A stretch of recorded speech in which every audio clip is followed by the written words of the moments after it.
Welcome back to the Keep Going podcast with Vin Kennedy. I'm your host, Vin Kennedy. Today we have a special guest on. This is Kellen. Kellen, you want to do a brief intro? What's going on, guys? My name is Kellen Matthews out of Philadelphia, Pennsylvania. I am a recovering addict and an ultra marathon runner. Yeah, so definitely a lot to unpack. And I kind of came across you on, I think it was TikTok, but I've seen you on Instagram as well. And one of the key things was we were just talking about as well was the Rocky Steps, the challenge that you kind of took part in there. If you want to start right there. Yeah, so me and I think it was 28 other athletes took on a 24-hour challenge at the Rocky Steps, or the Art Museum Steps in Philadelphia. The cause was to raise money for a charity called Legacy of Hope. They give cancer patients support, like paying the bills, putting food on the table. That way they don't have to make the decision between going to treatment and, going hungry. We went out 9 a.m. September 10th, and climbed for 24 hours. I kind of started slow because, I knew I was going to get a lot of elevation, but I ended up the last 6 hours I was out there, I just absolutely murdered it. Yeah. How many miles did you end up with? 70 miles, 24,000 feet elevation. And what was the distance from the bottom to the top of the steps? Was it even? It was roughly like a tenth of a mile. That's a lot of back and forth for sure. That's awesome. So again, and like the rest of your ultra running, that's a mental game. To even just be able to push yourself to the extent of that is incredible. And I mean, if you want to dive deeper into running, you kind of want to go back into your past. Where do you like? It's up to you. I mean, we can start with the past and kind of just come to present. Okay. Absolutely, man. So as you mentioned, recovering addict.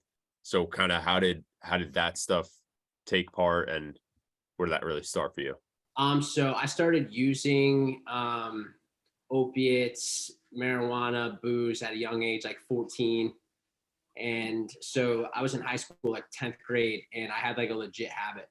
So going into school in the morning, there was just access to painkillers.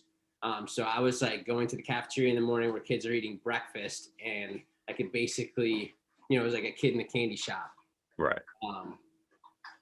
So that lasted through high school. I was fortunate enough to graduate. After high school, they say idle time is the devil's playground, right? So I had some time on my hands, and that's where I kind of fell deeper into the addiction. I was working for the Masons Union for a while, just kind of dabbling, trying to tread water and stay afloat. I was living at my mom's house at the time, but the people I was hanging out with were just no good. My buddy's mom was like supplying us with painkillers, and we were just living like a very dark animalistic life there for a while until my family found out. And that's when they presented me with the ultimatum of, listen, you're either going to go to treatment or you're going to go on the street. So that started like a domino effect of me going into treatment, getting out, relapsing, going into treatment, getting out, relapsing. And that experience was just, it was like embarrassing, shameful, scary. You know what I mean? Like it happened so many times that like when I relapsed, it wasn't so much that I wanted to just keep using. It was more like, I just didn't want to come clean that I had failed again, Right. And like each time that I failed, like the mountain just seemed bigger and bigger and bigger. Like I had like this idea in my head that there's like no possible way that I could go on in life without using. Right. Like I was convinced that everyone else had to be using because like the way it made me feel. And all this goes back to like some childhood traumas I had, like my dad was in active addiction. He passed away when I was 14. I like spent a lot of time at my aunt's river house. There was a bad flood in the Binghamton area. I ended up losing the house. Like I lost some pets and stuff. It was a traumatic experience. So all this stuff was kind of just feeding into, my addiction, not to mention going back to like, when I was a kid, I just kind of never felt right in my own skin. Like I was never comfortable. I never felt like I was like accepted anywhere. Right. So, like I said, I did the treatment thing for a while. I ended up down in Florida, which for people who don't know about like the rigmarole that's there, it's like the treatment capital of the world, or the rehab capital of the world. And as you can imagine, you get a bunch of addicts together, and a bunch of scammers. Like there's some sketchy stuff going on down there. Right. So there's like a halfway house scandal where essentially like you get in, they charge your insurance, but they let you just run rampant. Right. So like they're telling your parents like, oh yeah, he's okay. They're charging your insurance for this, that, the other, while you're just kind of, running wild. And they're like, the one place was like paying me to go out and like find other addicts to bring in, so they could charge their insurance, Right. which, as you can imagine, got pretty dark. Absolutely. I feel like a lot of people are in the same boat. It just is obviously matters what you're addicted to, right? So like I feel I fully have that all in or all out personality. And obviously, if left to your own devices and you kind of go down a bad road, it could be dangerous. And then the flip side is you find something like running and it takes over your life and changes it for probably the better, right? Yeah, absolutely. So when this last time when I got out of treatment, I set the goal to just run a mile a day. When I got out of treatment, like I'd gone from weighing probably like 150 pounds soaking wet because I was sick, and when I got into treatment, they were like feeding us cookies and ice cream and all this stuff. And like that feel good food, was helping through the recovery process. So when I got out, I'd gained a few pounds. I was uncomfortable in my own skin. And I was willing to do anything not to feel like that anymore. So I was like, listen, I'm going to start running a mile every day. And running that mile every day turned into me like getting involved with a gym membership. And that kind of took off and grew a life of its own. So like that was my vice, right? At the beginning was like, yo, I got to go to the gym. I got to go to the gym. I got to lift.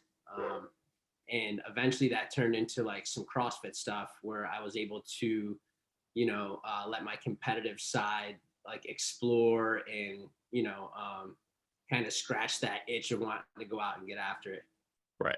So obviously fitness was like a big catalyst in like the overall change, but what do you think was that initial like switch, that turn that was like, this is the time where set in stone, like I'm not turning back? So I kind of just, it was probably when I was in treatment the last time, I just realized like, this is the end. Like I'm at the fork in the road here. Like I can either go left and this is going to be the rest of my life. Like I've seen the destruction that I left in my past, Right. like getting evicted from my apartment. My family was done with me.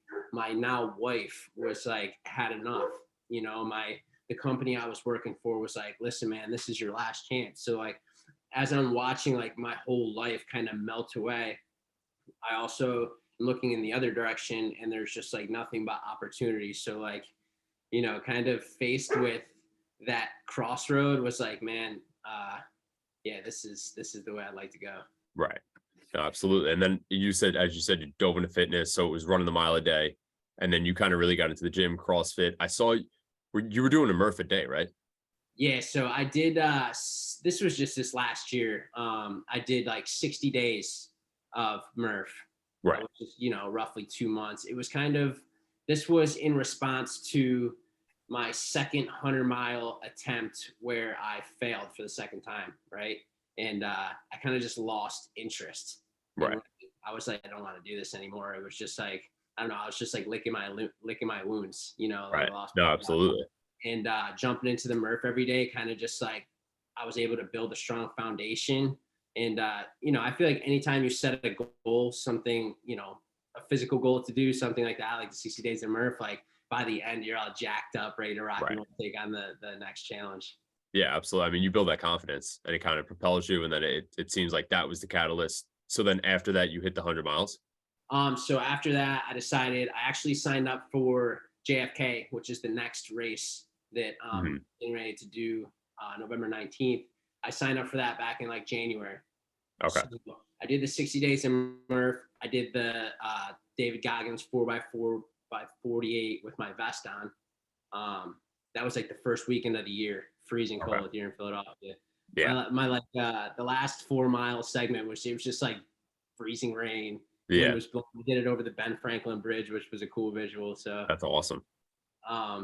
yeah, I did that. And then I ended up signing up for a couple races, ended up working my way into the 100, and I completed my first 100-mile race August 6th. I did 108 miles, 108.75 miles, in 23 hours and 25 minutes, set a new course record at Loopy Looper in Collingswood, New Jersey.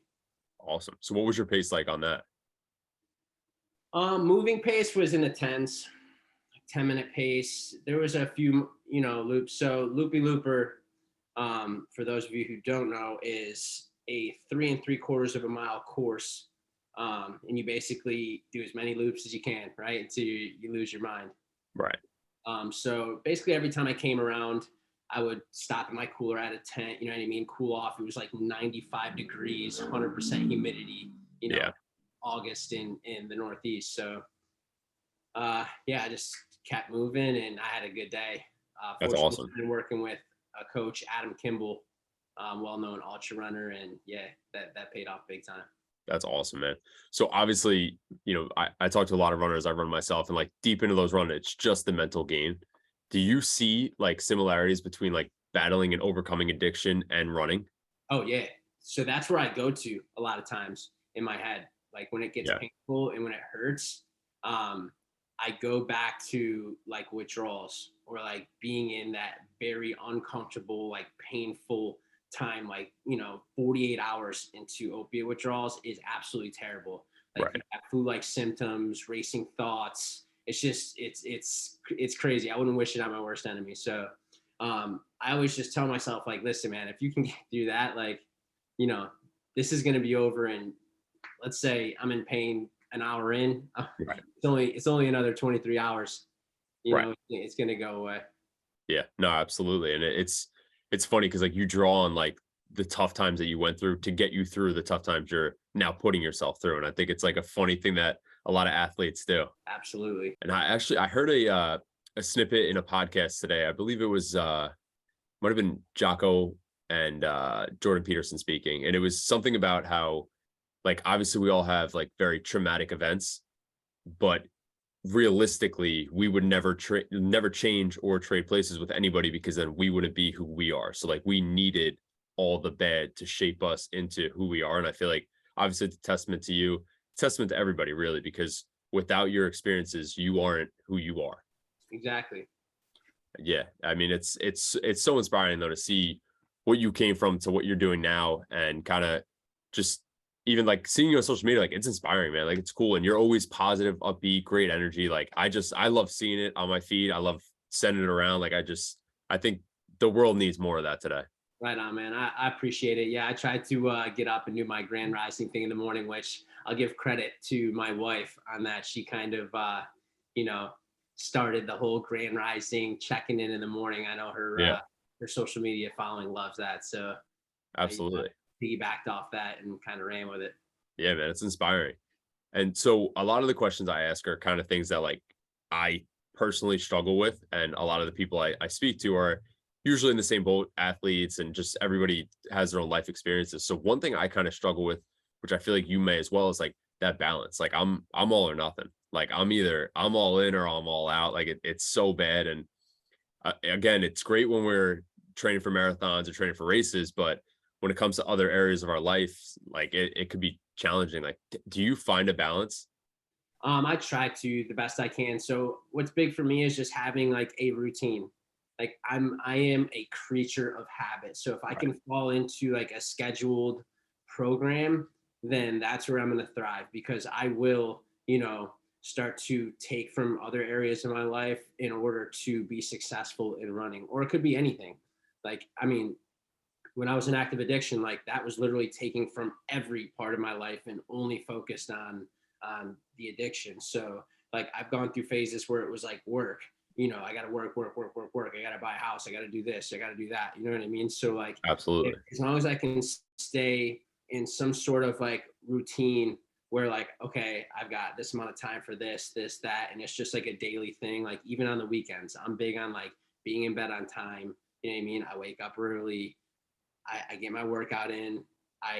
It helps a lot for me to have a coach because like I have this laundry list of stuff to do. So he's like, okay, you're going to run 90 minutes today. I feel like I've completed what I needed to complete and then I move on. As Right. opposed to like when I'm on my own kind of doing some stuff, it's just like, I know it's what you mean. never enough. Yeah. No, absolutely.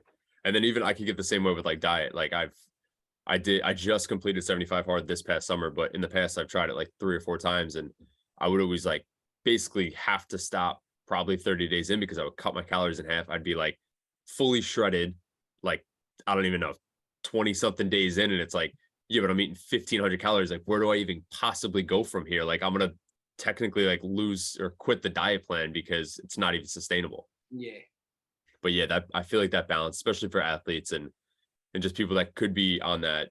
I get hyper focused, which I'm sure you feel the same way, and without a it's doubt. great and could be like really positive, but at the other end of things, and I had my own stuff with like binge drinking on the weekends and stuff like that, and it's detrimental. Absolutely. I couldn't agree more. How do you diet? Because obviously you're running an insane amount. Do you track? Do you So follow a right plan? now, like with the amount of volume I'm doing, I basically just need to get as many calories in Right. me as I can. So I try to eat whole foods for the most part, but I'm a project manager for a construction company. So like during the day, like a lot of times I'm on the go. I don't have the opportunity to come back to the house, and it's just kind of crazy. Like I don't necessarily have a lunch break to stop and Right. sit down and eat something. So a lot of times during the day, like I just kind of snack or get whatever I can get in me. Like this morning I ran 13 miles, at Right. like a 7-minute pace. So as you can imagine, as I Yeah. went through the day, I was pretty hungry, but I try to stick like with some staples like oatmeal, fresh fruit in the morning with like a smoothie with some greens, um, whatever I can get to during the day. And then at night, I try to make sure that it's like whole foods, like some sort of, you know, I go grass fed ground beef, rice, tons of vegetables. And I just make sure I get my at least two, healthy meals in a day. And then it kind of gets weird the rest of the day. But I also like to, not right now, a staple of mine is to intermittent fast. I like to just make sure, I don't have any like excess calories that are hanging around, Right. working my digestive system extra. I like to eat my first meal around noon, 1 o'clock, and kind of just send it the rest of the day. No, absolutely. I mean, I can only imagine, like you said, 13 miles, and that's like, a random Thursday or Wednesday, whatever it is. But Right. so what does a weekly mileage kind of look like for you when you're building up for a 50 miler, Yeah, correct? we're 50. So the peak of this training was like 70 miles, Okay. which isn't crazy. And my coach is big on just like he's not big on hitting that. Even when I was training for the 100 miler, like we did no 100-mile weeks. Right. There's some people like swear like, oh, you got if you're not running 100 miles a week, you're not gonna finish. And I Right. thrived. Right. Like that's the strongest I've felt. So we basically just kind of work like a, peaks and valleys kind of until we get to the peak of training. My peak week in this block was like a 4-hour session followed up by a 3-hour session. Okay. So that was like 28 miles, 22 miles the next day, which takes the life out of you. Yeah, I'm sure. But like you said, you kind of need it to build up. I got a buddy running a 100 miler in December. I'm probably gonna pace like the last like 20, and Okay. I'm excited for it. He's done it before, Okay. but it's new for me. And after finishing up marathons, I need to go sub 3. But I definitely want to hop into the ultra world. It just seems like, first of all, the community is awesome. Like guys like you are out there, but it just seems like such a mental challenge that I need. Back to back long runs are your best friend. Yeah, That is mine. I think that's honestly going to be the biggest shock for my body Yeah. Yeah. Right now because I'm running 6 days a week. I run easy twice, do a speed workout, some cross training, and two big long runs. right. And then also I saw you're affiliated with Fuel Hunt, right? Yes. So I've came across that brand a bunch of times and they seem awesome if you kind of want to just go into what they're about. Man, so I absolutely love this brand, and it's crazy how I kind of fell into their lap, really. So I kind of seen their ads coming across my Instagram page, and I was like, oh man, I like that. Just like their quotes, like trust hard work or comfort. Oh, comfort is a slow death Hmm. before pain. I was about to get that tattooed because I was like, man, this is the Yeah.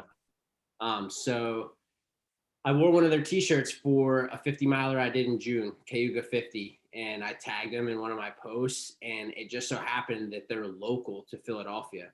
Okay. So they hit me up.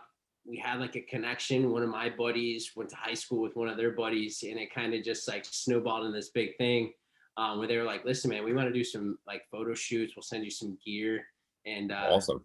yeah, it kind of turned into, yeah, just me being an ambassador as of now, not a legit sponsorship yet. I know they work mainly with like MMA guys. But like, yeah, that'd be cool to be like their first ultra runner. Absolutely. Yeah, bridge that gap. Absolutely, man. But it's, you know what, it's a testament of like you live the brand. So like that's why obviously close ties, and I'm sure you'll be one of their athletes in no time.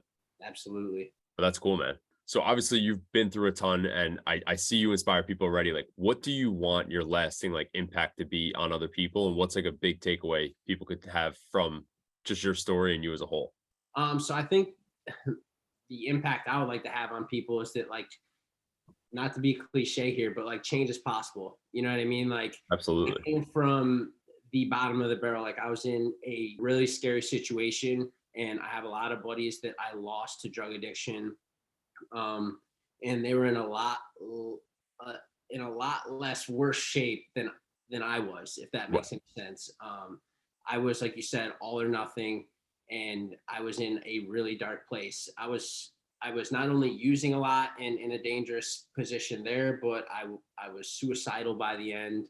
And yeah, I mean, if there's anything you can take from my story, it's just that, change is possible. Absolutely, man. Just all the stuff you've overcame. Like, how was fitness kind of the catalyst to build all of this back up, and like kind of the way to callous and make yourself into the strong person that you are today? Absolutely. Fitness is kind of just, it's been a snowball effect, right? Once I realized that I could use it as an outlet, and it was an escape for me, I slowly was able to snowball it into building like this mentality of, comfort is a slow death, prefer pain, if you Yeah. will. When I'm out there and I'm doing Murphs and I'm running and I'm just kind of present, where growing up I wasn't present. I always wanted to escape whatever it was that I was doing. Um, so now that I can just kind of sit with my own feelings, and even when I'm in like this dark place where my stomach's turning, I can't eat any food, it's hot, you know what I mean? My legs are on fire. I don't want to take another step. Like I'm happy there because like I'm living. Like a lot of people don't get to experience that. You know what I mean? A lot of So people are true. at home on their couch and they have no idea what their body's capable of. Where like I know a lot of people are always like, man, I wish I could do what you do. And like at the end of the day, you can. Like it just starts with 1 mile a day. Doesn't even have to be 1 mile, a quarter mile. Um, David Goggins' story, like he goes out and tries to run, a couple miles and he hits that rock and he's like, I can't do this. But like eventually it gets easier. And yeah, taking it a day at a time, eventually you can, be anything you want to be. So true, man.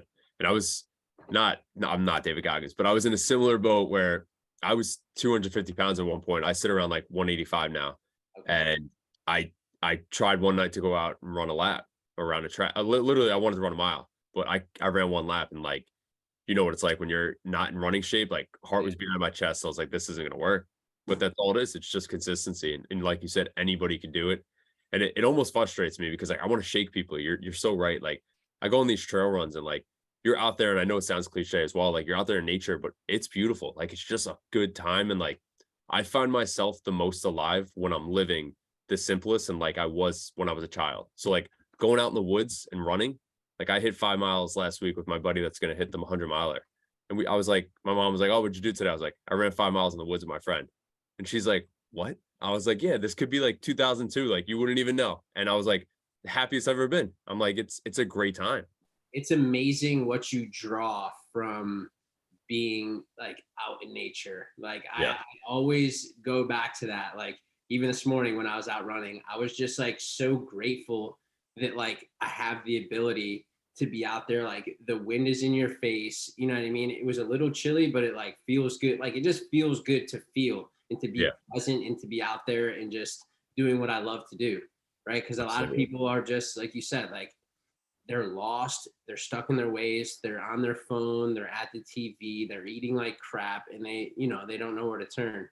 Yeah. um and it's just something that's like it's so simple, but it's like so hard for people to grasp that like the answer is like right out your front door. Right. The answer to like the depression, the anxiety, like it's in hard work, it's in discomfort. You know what I mean? It's in movement, really. Movement is medicine.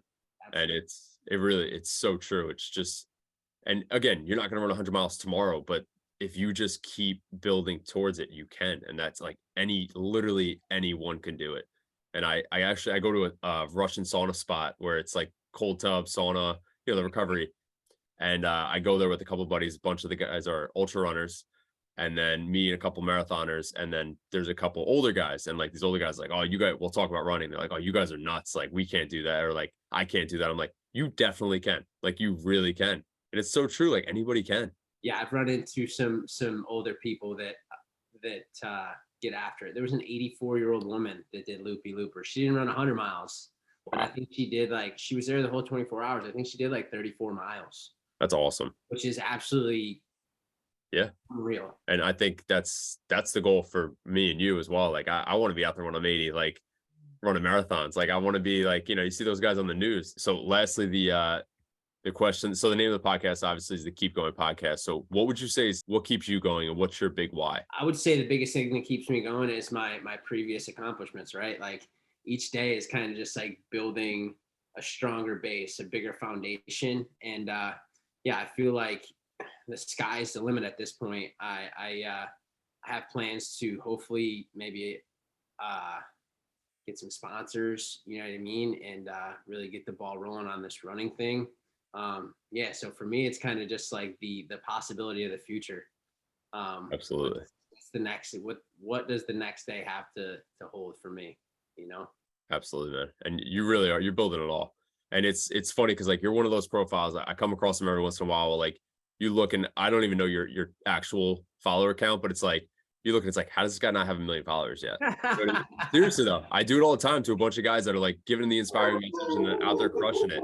And like you take a look and it's like, they're not 1 million yet, or like, you know what I mean? Like, oh, like even you saying like, I just assumed you were a fuel hunt athlete. Like you portray, man, it's coming. I'm telling you. I appreciate that, man. Course, man. But seriously, I really appreciate the time. I really appreciate what you're doing and inspiring people. And you're gonna crush this 50 miler, and I'm excited to see what's next. Yeah, man, I'm excited. The goal is to finish in between 6 and 7 hours. So Yeah, definitely get it done. absolutely. Thank you again, brother. All right, man. Have a good one.